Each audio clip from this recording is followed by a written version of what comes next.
Hey folks, I hope you all are doing absolutely fine. Now we will discuss about corrosive poisons for insect toxicology कि हमने एक series start की है जिसमें हम अभी तक बेसिक्स पढ़ रहे थे कि टॉक्सिकोलॉजी क्या है, पॉइजन्स का क्लासिफिकेशन और टाइप ऑफ जो भी फॉरेंसिक टॉक्सिकोलॉजी या फिर नॉर्मल टॉक्सिकोलॉजी का क्लासिफिकेशन, ये सब चीज़ें. Now we will discuss about each category of poison. जैसे इरिटेंट्स हो गया, कार्डियक पॉइजन्स हो गए, है ना, कोरोजिव्स हो गए. इन सब को हम एक एक करके डिस्कस करते जाएंगे. चलो, व्हाट आर कोरोजिव्स. सबसे पहले तो इस चीज़ की इंफॉर्मेशन हमें होनी चाहिए. वैसे सब्सटेंसेस जिसमें बेसिकली वैसे सब्सटेंसेस जिसमें कॉस्टिक प्रॉपर्टीज़ होती है, मतलब कॉस्टिक प्रॉपर्टी यानी कि उनकी कैपेसिटी होती है कि वो किसी भी टिश्यू को, किसी भी सब्सटेंस को बर्न कर दें जब वहाँ पे उन्हें अप्लाई किया जाए. तो ये है कॉस्टिक प्रॉपर्टी, है ना. They are capable of burning the tissue. अब कोरोजिव सब्सटेंसेस कुछ भी हो सकते हैं. कोई एसिड हो सकता है, कोई एल्कली हो सकता है, कोई मेटेलिक सॉल्ट या फिर कोई नॉन मेटेलिक कंपाउंड भी हो सकते हैं. इस टेबल में ब्रीफली हमने एक एग्जाम्पल को डिस्कस किया हुआ है. इनऑर्गेनिक सॉल्ट जैसे कि सल्फ्यूरिक या हाइड्रोक्लोरिक एसिड हो गए. फिर ऑर्गेनिक में एसिटिक एसिड या फिर कार्बोलिक एसिड आ जाता है. कार्बोलिक एसिड का एक और दूसरा नाम भी होता है, yes, phenol. Then alkali, sodium hydroxide and KOH. फिर मेटल सॉल्ट जैसे कि फेरिक क्लोराइड हो गया, जिंक क्लोराइड हो गया, ये नॉन मेटेलिक कंपाउंड, आयोडीन और ये सब. This are all the corrosive substances. They can corrode the tissue, the underlying organs, जहाँ पे भी इनका एप्लीकेशन होता है. फाइन. नाउ लेट अस सी.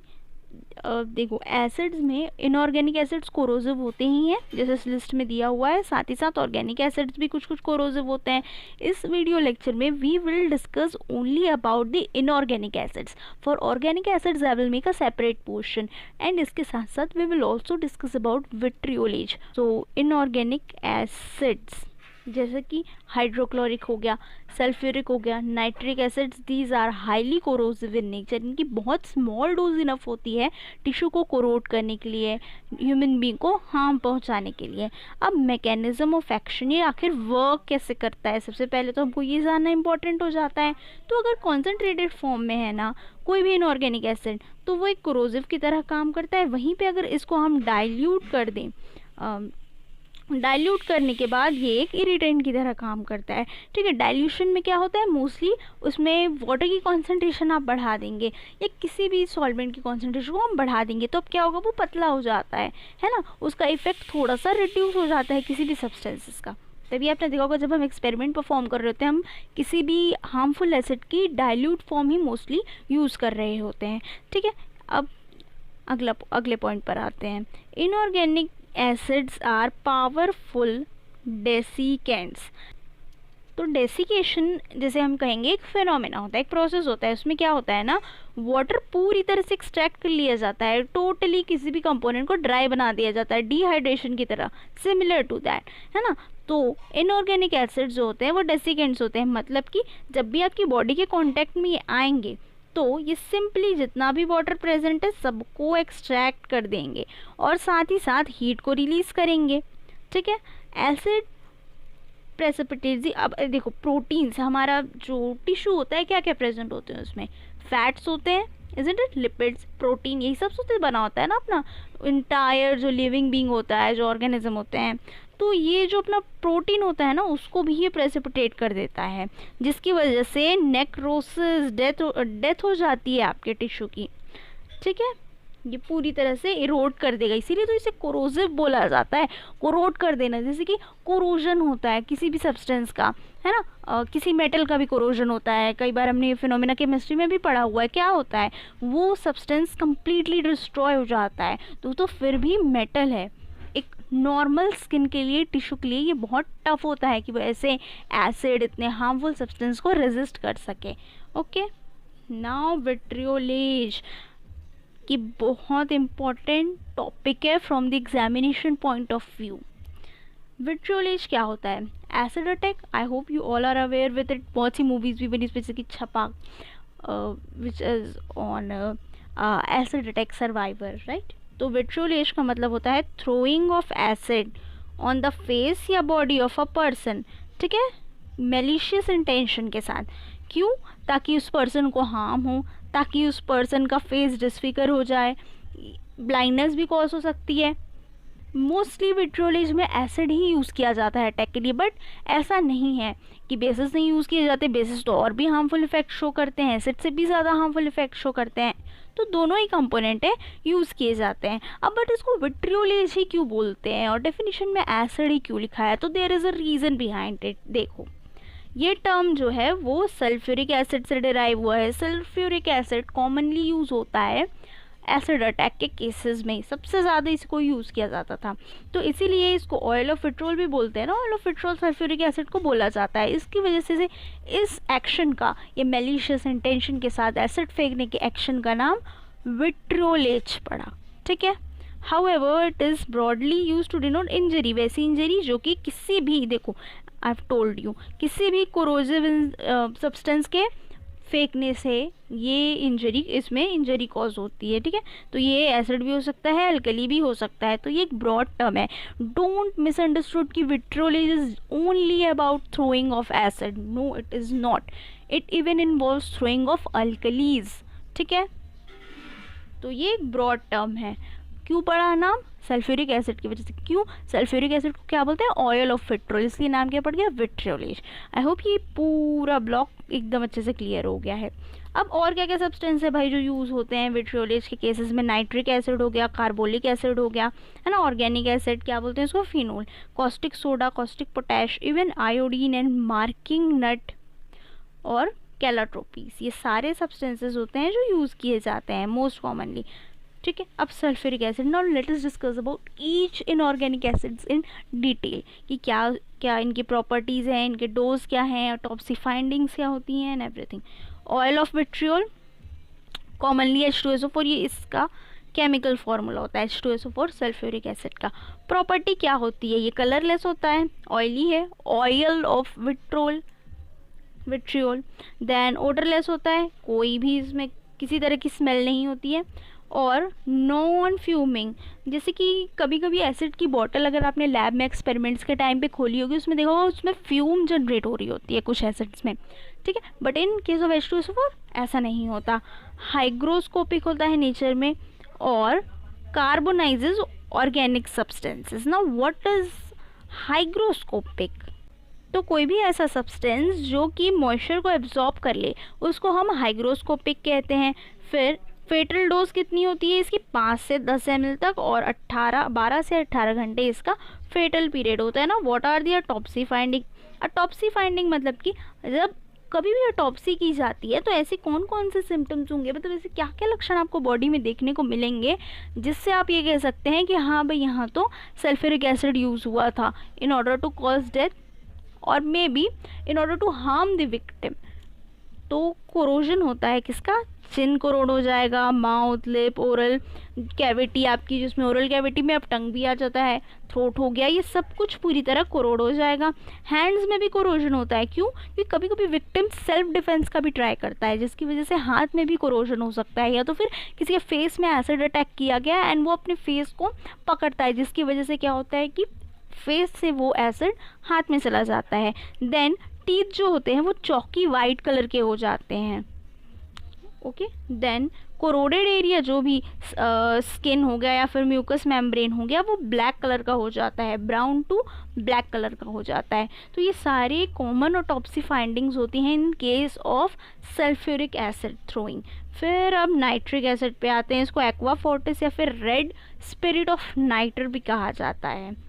अब इसकी प्रॉपर्टीज़ क्या क्या है? देखो, fuming liquid, as I have already told you, जब भी हम एसिड नाइट्रिक एसिड से रखी हुई कोई भी बॉटल को ओपन करेंगे उसमें से एक फ्यूम्स निकलती है, तो ये इसका नेचर होता है। Unlike sulphuric acid which is a non fuming liquid, it is also colourless and has a pungent order.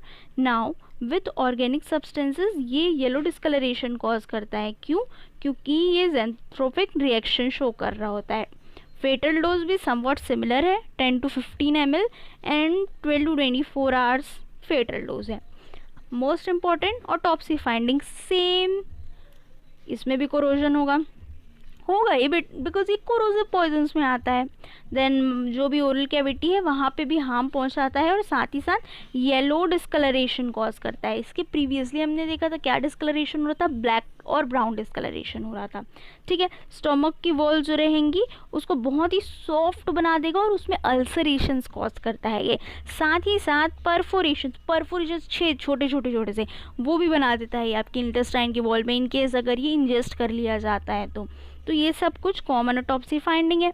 HCl, अब आते हैं हाइड्रोक्लोरिक एसिड पे।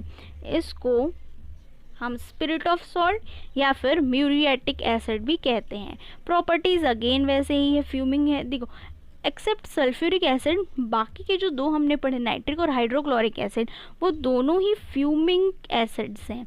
फाइन, तो ओडरलेस तो ये भी है भाई, कलरलेस ये भी है, एंड ये येलो कलर दे सकता है अगर इसको एक्सपोज कर दिया जाए किसमें, एयर में। Fine, again same 15 to 20 ml fatal dose and fatal period is somewhat more than above 2 acids 18 to 30. What are the autopsy findings?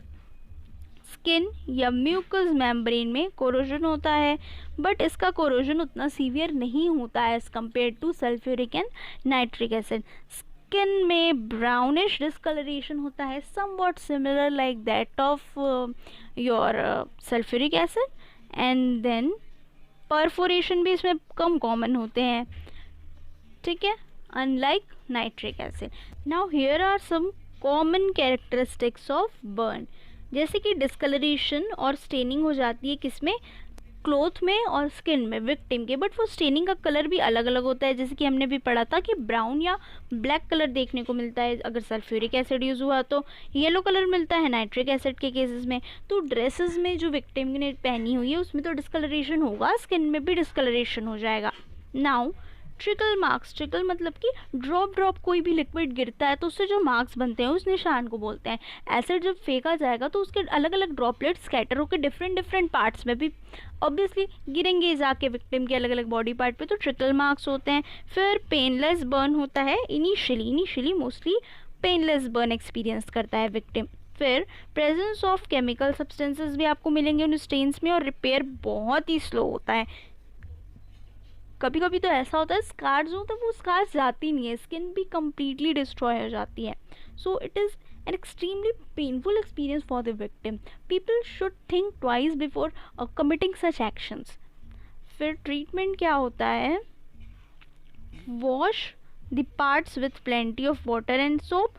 फिर उसके बाद मैग्नीशियम ऑक्साइड या फिर किसी कार्बोनेट का एक थिक पेस्ट लगा सकते हैं। इसके अलावा उस सरफेस को हम एंटीबायोटिक के साथ कवर कर सकते हैं। तो this are just the general treatment which can be given to the victim in such cases. अब आते हैं most important of all medico legal aspects की आखिर कोई भी अगर विट्रियल थ्रोइंग का एक्शन कमिट करता है, ऐसा कोई भी क्राइम करता है, एसिड अटैक करता है, तो उसके ऊपर कौन कौन सी पेनल्टीज़ लगाई जाती है कोर्ट के द्वारा, अब ये सब देखते हैं। जैसे कि 320 सेक्शन होता है IPC का। अब ये डेफिनीशन है यहाँ पे प्रॉपर दी हुई है उसके अकॉर्डिंग कि this fluids are usually thrown on face with the objective of destroying vision या फिर कॉजिंग किसी भी तरह का फेशियल डिसफिगरेशन। ये डेफिनेशन हम ऑलरेडी पढ़ चुके हैं, और इसकी वजह से होता है ग्रीवियस हर्ट।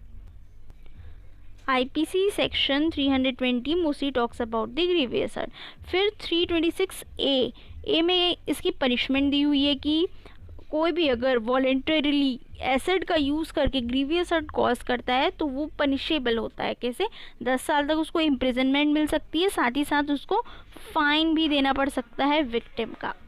देन 326B भी है जिसमें कहा जाता है कि कोई भी वॉलेंटरली अगर अटेम्प्ट भी करता है ना एसिड अटैक, वो फेल हो या फिर वो सक्सेसफुल हो जाए अपने इस इंटेंशन के साथ, it is not necessary, but अगर कोई ट्राई भी करता है तब भी उसको 5 to 7 ईयर की इम्प्रिजनमेंट हो सकती है, साथ ही साथ उसको विक्टिम को फाइन भी देना पड़ सकता है। Now what are your views on acid attack and such crimes which are rising against person, not just women, I mean person, because it can happen to anybody. So this was it for the day, and I would like to know all your opinions and comments. What are your views on this topic? Thanks a lot, and we will discuss about rest of the corrosive poisons in part 2 of the video lecture.